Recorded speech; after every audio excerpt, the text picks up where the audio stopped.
வணக்கம், welcome to தமிழம்மா channel.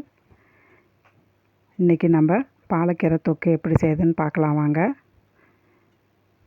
இதுக்கு நான் ஒரு கட்டு பாலக்கீரை வாங்கி தலையெல்லாம் நல்லா தனியாக எடுத்துட்டு நல்லா வாஷ் பண்ணிவிட்டு பொடி பொடியாக கட் பண்ணி எடுத்து வச்சுருக்கேங்க.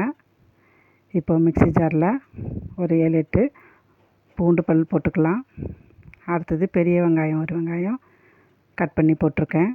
2 தக்காளி, 2 டீஸ்பூன் மிளகாய்த்தூள், 1 டீஸ்பூன் மல்லித்தூள், 1/4 டீஸ்பூன் மஞ்சத்தூள்,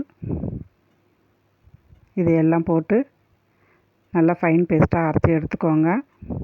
இந்த அளவுக்கு நல்லா நைஸாக அரைச்சி எடுத்துக்கலாம். அடுத்தது கடாயில் 3 டீஸ்பூன் ஆயில் ஊற்றிக்கோங்க. கடுகு,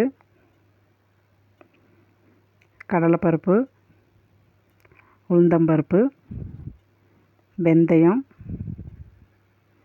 சீரகம், வரமிளகாய், ஒரு 4 பூண்டு பல்லை அம்மியில் தட்டி எடுத்துருக்கோங்க. அதையும் போட்டுக்கோங்க. இது நல்லா வதக்கிக்கோங்க. இப்போ அரைச்சி வச்ச பேஸ்ட்டை இதில் ஊற்றிக்கணும். கொஞ்சமாக தண்ணி விட்டு மிக்ஸி ஜாரை கழுவி இதிலே ஊற்றிக்கோங்க. இது நல்லா ஒரு 2 நிமிஷம் கொதிக்கட்டுங்க. இதுக்கு தேவையான அளவு உப்பு போட்டுக்கலாங்க. இப்போது கொஞ்சமாக புளி தண்ணி கரைச்சி அதையும் ஊற்றிக்கலாம்.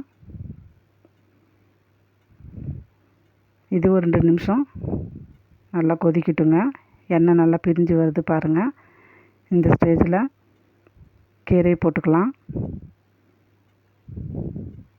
கீரையை போட்டு ஒரு நல்லா 5 நிமிஷம் கொதிக்க விடுங்க.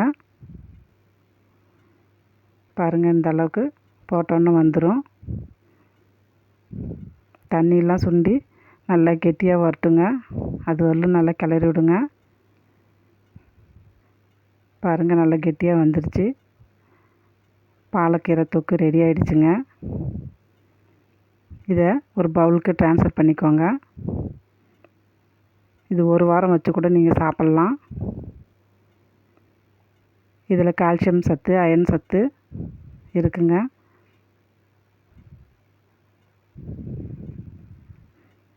பாலக்கீரை தொக்கு ரெடி ஆகிடுச்சுங்க. இப்போது இதெல்லாம் எடுத்துட்டு அதே கடாயில் நல்லா சுட சுட சாப்பாடை போட்டு நல்லா பிசைஞ்சு சாப்பிடுங்க. அது ஒரு டேஸ்ட்டாக நல்லாயிருக்குங்க. இந்த பாலக்கீரை தொக்கு நீங்களும் வீட்டில் ட்ரை பண்ணி பாருங்கள்.